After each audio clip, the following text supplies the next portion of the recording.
ये कहानी है एक लड़के की जो समंदर में एक आदमी की मदद करता है, लेकिन उल्टा वो खुद भी वहाँ फंस जाता है। जाहिर है जिसके ऊपर ऐसी सिचुएशन हो उसे गुस्सा तो आएगा ना। अब कैसे वो लड़का वहाँ से निकलेगा, चलिए जाने के लिए बढ़ते हैं स्टोरी की तरफ। तो इस कहानी की शुरुआत होती है मूवी के लीड कैरेक्टर को दिखाने से, जो मिच नाम का एक लड़का था जो अभी अभी नींद से जागा होता है और उसकी डेली रूटीन शुरू हो जाती है। जैसे वो शेव करता है, गार्डन में जाकर परिंदों को खाना खिलाता है, फिर घर और किचन की साफ सफाई करते हैं। इसके बाद वो अपने गैराज में जाकर अपनी गाड़ी निकालता है। वहाँ उसकी एक कश्ती भी खड़ी थी जो काफी पुरानी थी, जिसे थोड़ा रिपेयर करके वो गाड़ी के साथ बांधता है और उसे बाहर निकालते हैं। दरअसल ये मिच के पिता की आखिरी निशानी थी। अब मिच हॉस्पिटल जाता है अपनी दादी से मिलने, जिनका वहाँ इलाज चल रहा था। मिच उन्हें खाना खिलाता है और कहता है कि मैं डैड की कश्ती को यूज करने लगा हूँ। जिसके बाद वो वहाँ से चला जाता है। गाड़ी की मदद से कश्ती को घसीट कर पोर्ट के पास लेकर आता है। वो कश्ती को समंदर में उतारता है, अपना सामान कश्ती में रखता है, कश्ती में बैठकर समंदर के रास्ते वहाँ से निकल जाता है। शहर के शोर से दूर आ गया था वो। बोट को चलाते चलाते समंदर में वो काफी दूर आ गया था। कुछ समय बाद वो बैग से शराब की बोतल निकालता है। वो उसे पीने ही वाला था कि तभी उसकी कश्ती समंदर के अंदर किसी चीज से टकरा जाती है, जिससे कश्ती काफी जोर से हिलती है और मिच के हाथ से शराब की बोतल गिर जाती है। तभी मिच पानी में एक आदमी को देखता है जो बहुत घायल था और टूटे हुए प्लेन के हिस्से पर पड़ा हुआ था। मिच उसकी मदद करता है, उसका हाथ पकड़ के उसे अपनी कश्ती में चढ़ा लेता है। आदमी की बाजू पर काफी गहरी चोट लगी हुई थी, जिसकी मिच सफाई करके पट्टी करता है। इसके बाद मिच अपनी कश्ती को स्टार्ट करने की कोशिश करता है। वो बहुत कोशिश करता है लेकिन कश्ती शुरू ही नहीं होती। अब तभी मिच देखता है कि वो आदमी जिसकी अभी अभी उसने मदद की है, उसे अपनी कश्ती में लिया है, वो आदमी मिच को चाकू दिखा रहा है। वो मिच से पूछता है कि मेरा एक बैग था, क्या तुम्हें उसके बारे में पता है कि वो कहाँ है? दरअसल उसका प्लेन क्रैश हो गया था, जिस वजह से आदमी के साथ ये सब हुआ और अब उसे अपना बैग चाहिए था। वो फिर अचानक दर्द से तड़पा मिच को बताता है कि मेरे सीने में बहुत दर्द हो रही है। मिच उसे कहता है कि शायद तुम काफी देर से इस जगह पर हो, इसलिए ऐसा हो रहा होगा, और हाँ तुम शुक्र करो कि ठंड की वजह से जख्म में सोजन नहीं आई और मैं हूँ ना यहाँ, तुम घबराना मत। लेकिन वो आदमी फिर भी मिच पर चाकू तान के ही रखता है। इस बात से मिच को बहुत बुरा लगा। वो आदमी को कहता है, अच्छा तो तुम उन लोगों में से हो जो बचाने वालों को चाकू मारते हैं। ये बात सुनकर वो आदमी चाकू हटा लेता है। मिच उसे बताता है कि कश्ती की मोटर खराब हो गई है। ये सुनकर वो आदमी कहता है, शिट यार क्या मुसीबत है, अब हम कैसे यहाँ से निकलेंगे यार। उसकी बातें सुनकर मिच कुछ देर शांत रहते हैं, कोई बात नहीं करता, लेकिन कुछ देर के बाद उसका नाम पूछते हैं। तब आदमी अपना नाम जॉन बताते हैं। अब मिच दोबारा से कश्ती को स्टार्ट करने की कोशिश करता है, लेकिन लाख कोशिश के बाद भी वो चालू नहीं होती। इसलिए मिच हाथों से चप्पू की मदद से बोट चलाकर आगे बढ़ने लगता है। जॉन को भूख लगी थी, इसलिए वो मिच से पूछता है, यार बड़ी भूख लगी हुई है, क्या तुम्हारे पास खाने को कुछ है? मिच जवाब देता है कि फिलहाल खाने का तो नहीं पता, लेकिन पीने के लिए बहुत पानी है। ये सुनकर जॉन को लगा कि वो शायद इस समंदर के पानी की बात कर रहे हैं। इस पर मिच कहते हैं, नहीं नहीं, मैं समंदर के पानी की बात नहीं कर रहा, ये पानी पीकर तो तुम मर जाओगे, मैं अपने पास वाले पानी की बात कर रहा हूँ। ये कहकर मिच अपने बैग की ओर जाता है पानी लेने, जहाँ एक बार फिर जॉन उस पर चाकू कर देता है, मगर फिर भी मिच उसे पानी की बोतल दे ही देता है। अब तभी जॉन को उल्टी होने लगती है और अचानक वो दर्द से चिल्लाने लगा। वो मिच पर काफी भड़कता है, कहता है कि तुमने जब मेरे बाजू पर पट्टी करी थी तो मेरी घड़ी क्यों नहीं निकाली? अब मेरी बाजू दर्द की वजह से फटी जा रही है, अब तुरंत पट्टी खोलो। मिच ऐसे करता है, जल्दी से उसकी पट्टी खोल देता है और उसके बाजू से घड़ी उतार लेते हैं। घड़ी की मदद से उसे पता चलता है कि हम किस डायरेक्शन में हैं, जिसके बाद वो दोबारा उसकी पट्टी कर देता है। मिच उससे पूछता है, अच्छा तुम्हारा प्लेन कैसे क्रैश हुआ था? तब जॉन बताता है कि स्टैंड करते दौरान प्लेन एक्सीडेंट का शिकार हो गया। फिर वो मिच को कहता है कि तुम अपने बारे में बताओ, तुम क्या करते हो? मिच कहता है, मैं एक वेयर हाउस में जॉब करता था पहले, मगर अब नहीं करता। जॉन फिर पूछता है, अच्छा तुम्हारी वाइफ या प्रेमिका है? लेकिन इस बात का मिच कोई जवाब नहीं देता, बल्कि जॉन से पूछता है कि तुम्हारी वाइफ है? वो कहता है कि हाँ। फिर जॉन उसे अपने बारे में बताता है कि मैं प्लेन की मेंटेनेंस का काम करता हूँ, मैं ओवर टाइम भी करता हूँ, लेकिन फिर भी मेरे पास पैसे कम पड़े तो मैंने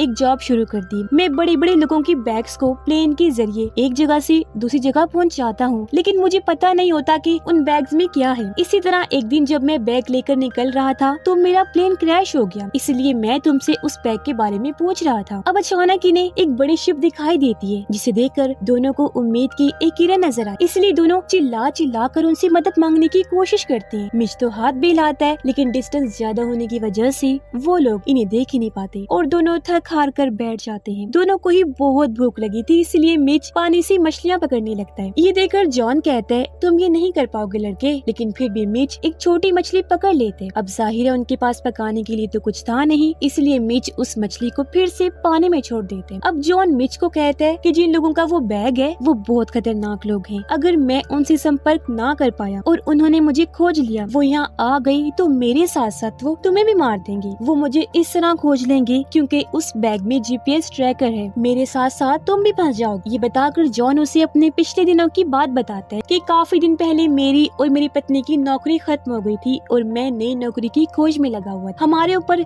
इतना बुरा वक्त आ गया कि हमें अपना घर तक छोड़ना पड़ा, इसीलिए मैंने तब ये बैग्स पहुंचाने का काम स्टार्ट किया। इसके बाद मिच भी उसे अपनी जिंदगी की कहानी बताता है कि हाँ, मेरी भी एक गर्लफ्रेंड थी। एक बार वो रोलर कोस्टर ले रही थी, तभी वो बहुत बुरी तरह नीचे गिर गई और उसकी मृत्यु हो गई, जिस बात से मैं बहुत अपसेट हो गया था। अब अचानक इनकी कश्ती पानी में डूबने लगती है, इसलिए मिच पानी कश्ती से बाहर फेंकने लगता है। तभी इन्हें आसमान में उड़ रहे एक प्लेन की आवाज आती है। जॉन को लगता है कि ये बैग वाले लोग होंगे, इसलिए वो बैग को कश्ती के ऊपर रख देता है, लेकिन ये वो लोग नहीं थे और प्लेन वहाँ से चला जाता है। अब मिच जॉन से पूछता है कि आखिर इस बैग में क्या है। जॉन कहता है, मैंने बताया था ना कि मैं खुद नहीं जानता कि इनमें क्या होता है। इस बैग में क्या पता ड्रग हो या फिर शरीर के पार्ट्स भी हो सकते हैं। अब मिच वो बैग खोलने की कोशिश करता है, लेकिन जॉन उसे वो बैग खोलने से मना कर रहा, कहता है कि इस पर एक चिप लगी हुई है जिसे तुम नहीं तोड़ सकती, और अगर जबरदस्ती वो तोड़ भी दी तो मुझे मेरे काम के पैसे नहीं मिलेंगे। खैर, यहाँ मिच उसे अपने डैड के बारे में बताते हैं कि वैसे तो उनकी मृत्यु हो गई है, लेकिन जब वो जिंदा थे तो मैं और मेरे पिता समंदर में सर्फिंग करने गए थे, लेकिन एक बार वो डूबते डूबते बचे थे क्योंकि बड़ी बड़ी लहरों में फंस गए थे, जिसके बाद से ही उनके दिल में पानी का डर बैठ गया। उन्होंने कहा कि जब मैं मर जाऊं तो मेरी अस्थियां पानी में मत बहाना। आगे मिच बताता है कि मेरे डैड भी नई नौकरी की तलाश कर रहे थे और उन्हें मैंने ही वेयर हाउस में नौकरी दिलाई थी। मैंने उन्हें सारा काम सिखाया था, लेकिन एक दिन मशीन में सर आने की वजह से उनका सर क्रश हो गया और वो बुरी तरह मारे गए। उनकी मौत का जिम्मेदार मैं खुद को समझता हूँ, क्योंकि एक्सपीरियंस ना होने के बावजूद भी मैंने उन्हें वो नौकरी दिलाई और मैं ये बात कभी भी अपने दिमाग से नहीं निकाल पाता। मैं डिप्रेस्ड हो गया हूँ, बार बार वो हादसा मेरी आंखों के सामने आता है। अब मिच का माइंड डाइवर्ट करने के लिए जॉन कश्ती से पानी निकालने लगते हैं। अब उसका एक हाथ भी जख्मी था, ये देखकर मिच भी खड़ा हो गया और पानी निकालने में उसकी मदद कर। अब जॉन मिच को दिलासा देता है कि तुम दुखी मत हो, क्योंकि जो हुआ उसे तुम नहीं रोक सकते थे, वो तुम्हारे बस में नहीं था, बल्कि ये होना तय था। अब अचानक बैग से टिक टिक की आवाज आने लगती है। मिच उससे पूछता है, क्या इस बैग में बॉम्ब है? जॉन कहता है, नहीं, ये GPS ट्रैकर है, वो लोग हमारे करीब आ रहे हैं। अचानक जॉन की तबीयत खराब होने लगती है। मिच उसे कहता है कि आंखें बंद मत करो और गहरी सांस लो। जॉन कहता है, यार मैं क्या करूं, मेरा दिल घबरा रहा है। इसलिए मिच उसके हाथ पैर रगड़ता है, उसके सीने पर जोर देता है, CPR देने की कोशिश करता है ताकि उसकी घबराहट खत्म हो जाए, जिसकी थोड़ी देर में ही वो ठीक होने लगता है। तभी जॉन के फोन पर किसी की कॉल आती है। मिच फोन उठाता है और वो लोग बैग के मालिक थे, जो बैग के बारे में पूछते हैं, क्योंकि ऊपर उनका हेलीकॉप्टर भी आ गया था। अब मिच हेल्पलाइन पर कॉल करके कहता है कि हमें आपकी मदद चाहिए, जिसके बाद वो जॉन की पत्नी को कॉल करता है और उन दोनों की आपस में बात करवाता है। अब बैग के लोग वहाँ आकर जॉन को अपने साथ ले जाते हैं और अब बस मिच ही अकेला वहाँ रह जाता है। कश्ती किनारे की काफी करीब आ गई थी लकीली, इसलिए जैसे तैसे मिच किनारे पर आ ही जाता है और उसे रेस्क्यू टीम आकर बचा लेती है। इसके बाद वो अपनी गाड़ी लेकर अपने घर की ओर निकल जाता है। फाइनली इतना समय वहाँ फंसे रहने के बाद वो सही सलामत वहाँ से निकल आया, जिसके बाद वो हॉस्पिटल जाता है अपनी दादी से मिलने और ये कहानी इधर ही खत्म हो जाती है। आपको क्या लगता है कि मिच वहाँ से कैसे निकला? क्या उसकी हिम्मत ने साथ दिया? कमेंट में जरूर बताइएगा। और अगर कोई ऐसी सिचुएशन में फंस जाए तो फिर उसे क्या करना चाहिए, ये भी जरूर बताइए। बाकी उम्मीद करते हैं कि स्टोरी आपको पसंद आई होगी। बाकी हम मिलेंगे आपसे और भी ऐसी इंटरेस्टिंग वीडियोस के साथ। And finally thank for watching.